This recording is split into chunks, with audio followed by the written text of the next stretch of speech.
Yep. You ready, Tom? Ready? Yes, sir. Okay. Sergeant Jason Brown, Harris County Sheriff's Office Homicide Division. Last night at approximately 9 p.m., Harris County deputies were dispatched to the 11,000 block of Cactus Point in reference to a welfare check. Family members of a 72-year-old female had reported that she was missing and had not been able to make contact with them. And when they did try to make contact with her at her residence, they met with the victim's son, and he was somewhat hostile with them and wouldn't let them in the house. Patrol deputies showed up after speaking with the son and getting several conflicting stories. They obtained a search warrant for the residence. Once they made it inside the residence, they discovered a large amount of blood inside the residence, but could not locate the victim. Patrol contacted the homicide division, and when the homicide division came out, we were able to locate the victim's body inside the garage. We have not made a positive identification yet, but we do believe it's the female at the location, and her son, her 36-year-old son, is currently in custody and at the sheriff's office pending charges. What kind of charges were you expecting for him? We're expecting murder charges, but right now we have not contacted the district attorney's office yet and got a final ruling on that, but we're in the process of doing that. He's being cooperative at this time and talking with investigators.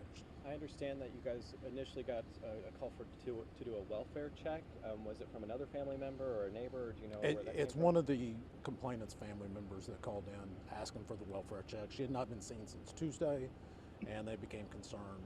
Once they came to this location and met with the complainant's son, he was not very cooperative with them, and that's when they contacted the sheriff's office because they were concerned. Any idea how she died? Trauma to the body? Definitely trauma, and that's all we can really say right now. Is it too early to tell how long she might have been dead in the garage? Well, she's been missing since Tuesday, so sometime between Tuesday and now. But she's been dead some time.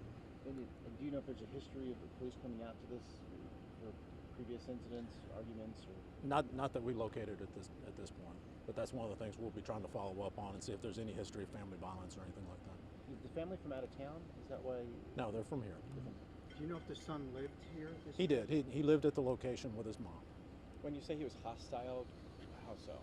He was not cooperative with them, actually brandished a firearm outside the residence, and was not cooperative with investigators when they first arrived on scene, and wouldn't let anybody else inside the house. That's what led the deputies to eventually get a search warrant to go inside the house, and once they got that search warrant and made entry into the house is when they located all the blood evidence inside. What are the next steps for out here? We're going to continue processing the scene. You know, right now we're working as a homicide scene, and our crime scene units will be processing it and collecting evidence. The victim's body has already been removed. So once we're done processing all the evidence inside, we'll be leaving. Okay. Anything Thank else? you. Thanks. All right, thanks, guys.